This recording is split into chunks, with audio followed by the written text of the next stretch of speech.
Hi. Strait of హుర్ముస్ దీని గురించి మనం వింటూనే ఉంటున్నాము. అయితే ప్రపంచవ్యాప్తంగా జరిగే ఆయిల్ ట్రేడ్ సప్లైలోని 25% ఆయిల్ అనేది షిప్స్ ద్వారా ఈ పర్టికులర్ చిన్న సన్న దారిలోని దాటుకుని రావాలి. అయితే ఇరాన్ వాళ్ళు దీన్ని మూసివేశారు అని అంటూ ఇక్కడి నుంచి షిప్స్ అనేవి రాకపోవడంతో క్రూడ్ ఆయిల్ సప్లై తగ్గిపోయి డిమాండ్ ఎక్కువగా అయిపోయింది. ప్రైజెస్ కూడా ఎఫెక్ట్ అవుతున్నాయని మనం అందరం వింటున్నాం.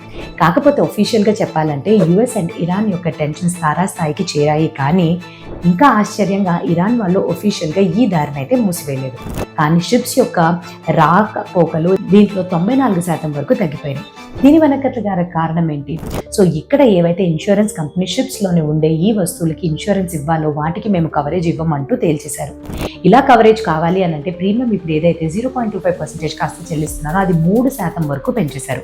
ప్రీమియమ్స్ ఇలా హఠాత్తుగా పెంచేయడంతో షిప్స్ అనేవి చాలా ప్రాబ్లంలోకి వెళ్ళిపోయి ఈ మూమెంట్ కంప్లీట్గా ఆగిపోయింది. 2008 క్రైసిస్లో కూడా ఇలానే బ్యాంక్స్ వాళ్ళు అస్థిరత్వం ఎక్కువ గురైనప్పుడు వాళ్ళు అప్పులు ఇవ్వడం మానేశారు. అందువల్ల ఎకానమీ స్టాండ్ స్టిల్కి వచ్చేసింది. సో అటువంటి సిచ్యువేషన్ని ఇప్పుడు మనం ఎదుర్కొంటున్నాం. దీని యొక్క ప్రభావంతో గత ఒక నెలగా ఆయిల్ పర్ బ్యారెల్ $62 ఉండేది కాస్త $113కి చేరుకుంది. ఇంతలా క్రూడ్ ఆయిల్ ధరలు పెరిగిపోయినాయి అంటే అది మన ఇండియన్ మార్కెట్స్ని నెగటివ్గా ఎఫెక్ట్ చేస్తుంది. ముఖ్యంగా aviation, paints, tyres and FMCG సెక్టార్లో రా మెటీరియల్స్ క్రూడ్ ఆయిలే కాబట్టి దాని యొక్క ధర పెరిగినప్పుడు మార్జిన్స్ మీద ఆ ప్రభావం అనేది పడిపోతుంది. సో దీనివల్ల గత ఒక నెలగా నిఫ్టీ 50 7.6% పడిపోవడం మనం చూస్తున్నాం.